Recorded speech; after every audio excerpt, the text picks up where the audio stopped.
Glovers tend to go first. Okay. Yes, what happened was a tragedy. Anytime any life is lost, it's a tragedy. But I think what we have to do is, we have two things happening here. We have the tragedy that happened, and we have the current processes that are in place to handle investigations after such a tragedy. You may not like the process that's in place. You may want to see that process changed. That's what we have now. So for the time being, I say what we need to do is let that process, let that investigation run its course. Let's see where that takes us. After that, then you do a drill down on that process. Find out, did we miss something?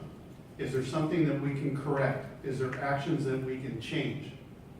But putting the two together right now is not the right thing to do. As far as the Citizens Review Board, the grand jury came out with their finding prior to the shooting. Correct. And what they said was they didn't need a CRB at that time. Now, I tend to agree with that. At that time, that finding. In the last 3 years, there's been a total of 11 complaints against El Cajon PD. Out of 277,000 contacts with the public, 11. Okay? I'm not saying right, wrong. All I'm saying, these are the stats. Now, in 2013, it was 8. In 2014, it was 2. In 2015, there was 1. So, I say at that time, we don't need a Citizens Review Board. I have 2 minutes? Okay. It's been 2. So, we may need to revisit that, but what you end up with is a Citizens Review Board. San Diego PD has one. They got caught by the grand jury, or told by the grand jury they're not being transparent. So now what do you have? You have a CRB, looked at by a CRB, by a CRB, see it by a CRB. When does it end? Okay, I think Thank you. it's time. Far over. Dr. Powell. I think about 21 years ago, I was living in Springfield, Massachusetts, and I was an aide to the city council president. And a gentleman by the name of Benjamin Schofield was shot. And I remember becoming part of a movement to get a Citizens Review Board. And unfortunately, they called the police commission a Citizens Review Board. I think El Cajon, when you look at all the things that happened, Eric Gardner, Tamir Rice, you can say there's only been 11 complaints out of 275,000 interactions. 277,000 interactions. First off, I do not believe for a second that they were any. Come on, Dr. Boughton. We need a Citizens Review Board. We need a residence requirement for police officers. If you're hired as a police officer in the city of El Cajon, you should live in the city of El Cajon. Promotions should be based on your residency. All new hires should be people that live in the community that they police, so that they can truly be a part of the community. I think that says it all. Okay. Yep. Mrs. Butcher. Thank you. I'm going to start with a very personal story very quickly, because some of the people in this room know some of these butchered children. The number of complaints is absolutely not reflective of things that go on in this city, and I can tell you that for a fact. The one person that I have already said is on the Academic Hall of Fame, has graduated from Harvard and Georgetown. He was stopped with his mother and 4 siblings in the car because he looked like someone that had just escaped from prison on a Sunday morning driving to church. There are so many times when we, meaning people of color, minorities, have been discriminated against, have disproportionate stops with police officers, and who are we going to complain to? The very people that are doing the act are not going to hear what we have to say. But I think that as far as our police department goes, it does not reflect the diversity of our city.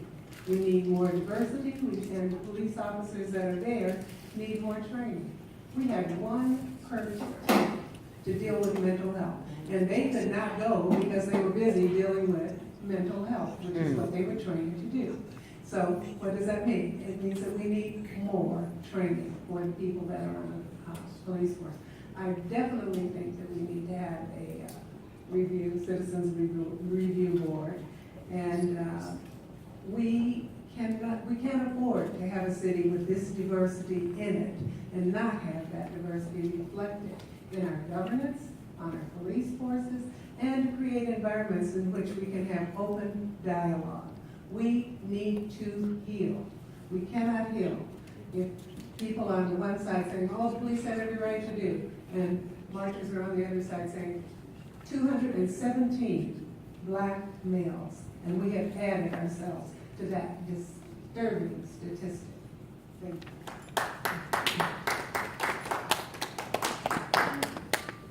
Ms. Harvey? Well, I think it boils down to accountability. We're looking at that situation. There's two officers that come in there. They both have 21 years under their belts of being officers. One pulls out a taser and one reloads his gun. Which one do you think did the right thing first? It's to stop them, not to kill them. We need to be protecting our citizens. To serve and protect, that's what they need to be doing. We as the citizens have a right to be overlooking them and telling them, hey, we have the right to tell you, because on the chart of how the city goes, the very first circle up there, that who's in charge? Citizens, that's us. We have the right to say, hey, you know what? We want an oversight committee saying, checking up on them. It's not just this incident, there's sexual harassment. There's people that are dependent adults that are just getting thrown out of their house because this cop didn't want to do this or this cop didn't want to do that. Now, don't get me wrong, because the police officers are doing a great job because they're the first people you call when you get in trouble. But some of them don't do their job right. You know, you go to a store and you get a really bad attitude kind of, customer service person. They obviously don't just, need to be having that position. Maybe some cops need to be reevaluated because that's not the job that they need to be having. I think it's all about accountability, and they need to be responsible. Okay, thank you very much. Mr. Cajon? I know I'm going to offend some of the people in the room. Oh, God. I want to assure you that that's not my intention. I want to drop all the political correctness stuff and I just talk to you guys like the normal person. Police have almost like an impossible job, right? You're going you're going to a site where you're complete strangers and you don't know, the situation is so fluid. They have an almost impossible job. In the situation that happened recently, I think it was everybody's fault.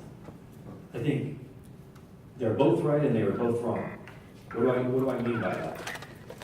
From the footage that we've seen, I'm human just like everybody else, so I was privy to the same amount of footage that each and every single person here saw. So we have to speak pragmatically on this topic, and what we see is, I thought the cop was standing too close, and obviously you can never point anything at a cop. This is a situation. A personal story, just really quick. My wife's brother was 14 years old at a Starbucks in Temecula, and he's blonde, green eyes, and some lady calls and he was playing with a water gun outside with two 12-year-old cousins. And the cops came, because the lady called and she says somebody was shooting and there was blood everywhere. The cops came, guns drawn. Had her brother pointed the gun, he would have got shot too. So I'm torn between the situations that differ every time, and we have to call a spade about this. Police have a horrible job. Yeah, you can't point anything at cops. It was a tragedy, and anytime something like this happens, it's a complete anathema. But it's such a complicated thing that we can't gloss over it. Every situation is different. Like I said, her brother is a blonde hair, green eyes, 14-year-old kid that was going to die that day. When her parents came out of the Starbucks, the police had their guns drawn and said, get back inside or we'll shoot. But, of course racism is real. 2, are there cops who are assholes? Yes. Are there cops who are good? Absolutely. Are there people who are assholes? Yes. So all this, we have to call a spade and speak honestly about the situation we have before us. Sorry for being candid, I'll get back on PC. Sorry about that. Okay, thank you. Mr. Cabrera. I don't want to be candid, but I really want to be respectful. It's not pestering. Okay. I thought we were all adults here. No, that's No, not right. okay, we're That's not. not proper. We're not cussing here. We're gentlemanly. We're talking to each other. Sure, actually, I'm cussing by the way, this will be broadcast in places, so if we can stay away the 7 words you can't say on the radio, then I know you get agreed. Appreciate that one. I think you can say us all on the radio. Well, talk about a minority that's been pulled over, arrested, all sorts of stuff, and then, oh, guess what? You got the wrong person. That's happened. Lincoln's got pulled around against me. Guess who's not here? Guess who wasn't there? Guess who was not there at all? None of the city council members. Who else is not here? Paul Serco. Who is not here? Bob McClellan. Who else is not here? Star Bales. The people that Lincoln Club loves. East County Lincoln Club, not San Diego Lincoln Club. And so why are they not here? Why were they not there?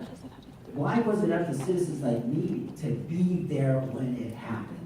I was there right in the middle of the whole thing, talking to so many of them. Not true. Yes, it is true. And you can look at my Facebook. I actually saw you there. Yeah, I did. And you're a nice guy. You actually talked to me. So everybody was great. Things were going, things were happening. The news was making more out of it than it was. I have actually had a chance to talk to Jeff Davis, who was the chief of police, quite a few times. And he has just become the chief of police. He hasn't even been there a year. Now, he's a minority also. He understands this plight. And him and I have had a discussion about what we're going to do about this kind of thing. So, who's qualified to handle it? I think that everybody here that's a minority, and also everybody here that's an American. And I think it is a problem, and we need to do something about it. And we have to stand up for these people. We have to stand up for everybody. And then, as far as the chief goes, he's actually got some programs. I'm seeing it getting cut short. He's got some programs going on that are going to help relieve a lot of this. You all have a closing statement at the end, so you can add anything that gets missed. And lastly, Mr. Cole. It took 50 minutes for an officer to respond. 50 minutes. That is too long. It's too long. Too long. 50 minutes. Too long. Too long. Why did it take an officer 50 minutes to respond? In Olango. In Oklahoma. Because we don't have enough officers to provide a response. Could the outcome have been different if an officer had come there sooner? Could the situation not have escalated if there was an officer there sooner? But 50 minutes is too long. We have 20 fewer officers today than we did in 2003. These officers are mandated to go through PERT training. County reports that they're doing well in terms of being responsible to that commitment. There are 40 PERT officers in the county, 8 in East County, 2 assigned to Oklahoma, 2 assigned to La Mesa, 4 assigned to East County Sheriff's Station. 1, we don't know the facts, really, of where that one person was. We kind of think we've heard, but we don't know the facts. The other is a vacancy right now, and there are 3 people who are finalists for that job. We need to get that PERT thing filled. Because what if we would have had another PERT officer on the scene? Next, the psychological emergency response team for those. Psychological steps to take to heal. We have to get together and listen. When we listen, we learn. Okay, thank you very much. Is that my 2 minutes? No. It's not my 2 minutes. Go I ahead. still have time. Thank you. You know, the incumbents are not here. Part of what helps a city heal is for the city leaders to be accessible. And we are here. We are accessible. We will listen. We will learn. Right. And now it is time. Okay, I'd like a little more time because there were some comments directed towards me. Can I have 30 30 seconds? seconds, yes, rebuttal. Okay, just quickly. You know, I'm not saying these numbers that I quoted reflect the reality of the situation, so please don't take that. What I'm trying to point out is this is what we're given numbers as. We need to do something going forward to see that we can come together. And again, where's the incumbents? Where were they? You know, Humbert was at the scene the night of the shooting. I was in front of the PD the night of the shooting. So we're here. We want to do something to help fix the problem and heal the community. Okay. Time's Thank you very much. Thank you. We're going to move on to some audience questions now, and I would ask everybody to be as brief as you can so we can get as many questions in while getting your points across. The first question is about the East County Performing Arts Center that has been